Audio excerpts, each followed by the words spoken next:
Why do most people find success a struggle? That's what we're going to talk about today. I found that most people who are successful today don't even know how they're doing it. But what we have found is that people who are successful in some areas of their life at some point were given a foundation or a belief by someone in their life that they could be successful. How come it seems that some people never struggle with anything, yet other people have issues all the time? What if I told you we know why and we know how to fix it? And that's what we're going to talk about today. The biggest common denominator we found for people who are successful is that they have this belief that they can be, because someone in their life told them when they were younger that they could do it. And if you're having issues in areas of your life that you just can't seem to break through, 99% of the time it's gonna be because you have a belief that was implanted in you by someone else that's causing you to have a mental block, or to self-sabotage, or to have the belief that you can't do it. So I'm going to show you a process where you can start to change that today. Most people eat 3 times a day. We're keeping our physical body full, but our soul, which actually produces the results in our life, we ignore. So if you're ignoring your soul, then you should not be surprised if you're having issues in your life. So here's what we know. Our soul and our heart are not dead. They're alive. So we feed the flesh, but we ignore the heart and the soul. And then we wonder why we have all these emotions running rampant, feeling depressed, feeling unfulfilled, frustrated, reacting to everything in our life instead of being proactive in our life. And being proactive starts here.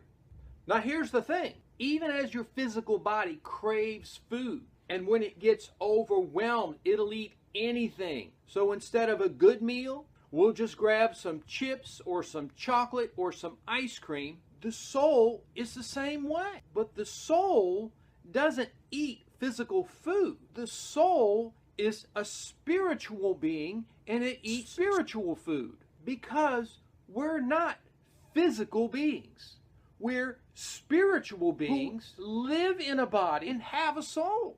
So even as the body craves food, so does the soul. And it will go out of its way to satisfy that hunger. It has an insatiable hunger.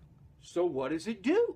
If the true need of the soul is not met with the good, nutritional, spiritual food that it craves, then it'll do what we normally do when we're hungry, and it will try to pacify the hunger with junk spiritual food.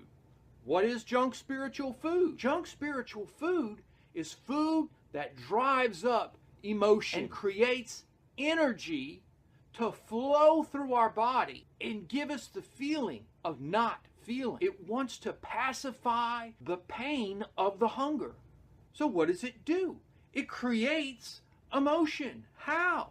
Through anger, through hurt, through pain, through frustration, through depression. These are addictive processes that our ego will use to pacify or do the work that we're not doing, so that the flesh or the hidden self or the ego or the critical mind can get more control over what's going on in our life. And that equals no change. And no change means we're not growing. It means our relationship's not growing. It means our finances not growing.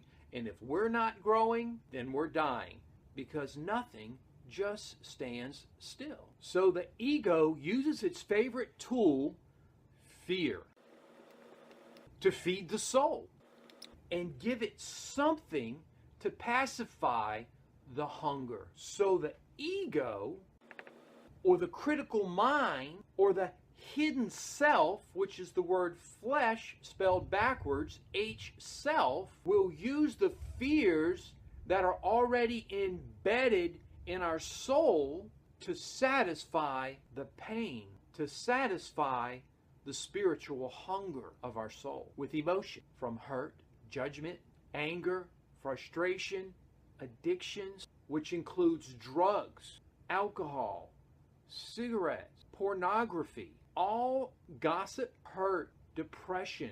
Today in our younger kids, we see things like cutting, and all these things stir up the emotions to pacify the pain of the spiritual hunger of our soul. So what are we supposed to do?